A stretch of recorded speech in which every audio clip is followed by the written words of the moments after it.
As I walked down the empty hallways of my school, the echoes of my footsteps seemed to be the only sound breaking the eerie silence. It was late in the evening, and I was staying back to finish some last-minute assignments.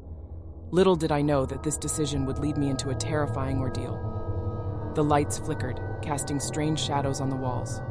I tried to ignore the chill that ran down my spine as I made my way to the library. The sudden darkness engulfed me as the lights in the hallway went out. Panic washed over me, and I fumbled for my phone to use its flashlight. As I reached the library, the door slammed shut behind me. My heart pounded in my chest as I tried to open it, but it seemed as if some force was keeping it shut. My breaths became shallow as I called out for help, but no one answered. I was alone, trapped in the dark. As I explored the library with my flashlight, I noticed strange symbols and drawings on the walls that I hadn't seen before. The eerie atmosphere grew even more unsettling. Suddenly, I heard faint whispers, as if a multitude of voices were surrounding me. My heart raced faster as the whispers became louder and more distinct, but I couldn't make out what they were saying. In the corner of the room, I noticed a faint glimmer of light. Hope ignited within me as I rushed towards it. To my surprise, there was a hidden passage behind the bookshelf. I hesitated for a moment, but decided it was my only way out of this nightmare. Cautiously, I stepped into the passage. The passage led me deeper into the school's labyrinth of hidden rooms and forgotten corridors.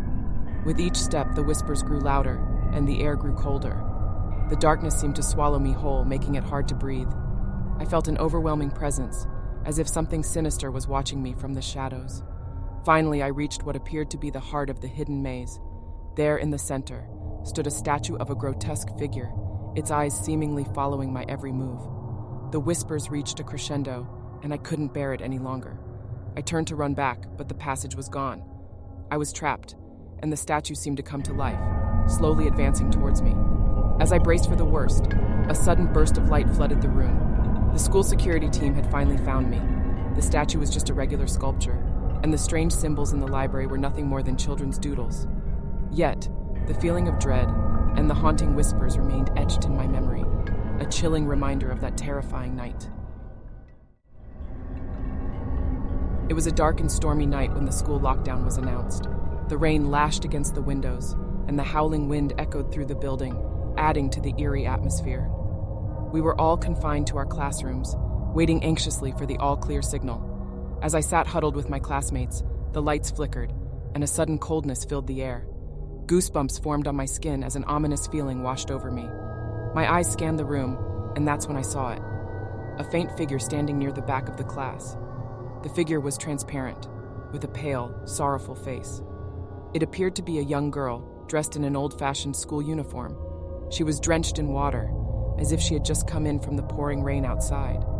None of my classmates seemed to notice her presence, and I wondered if I was the only one who could see her. The ghostly girl raised her hand and pointed towards the door. I followed her gaze and noticed a faint light emanating from under the door. Intrigued, I got up and slowly opened it, revealing an empty hallway.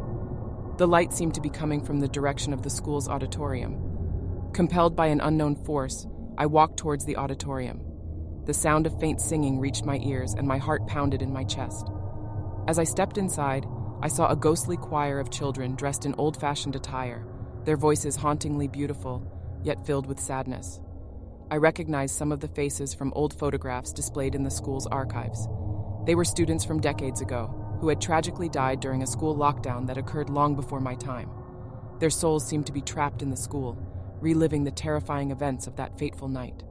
Suddenly, the singing stopped, and the children turned to look at me with sorrowful eyes. One of them stepped forward and reached out as if asking for help.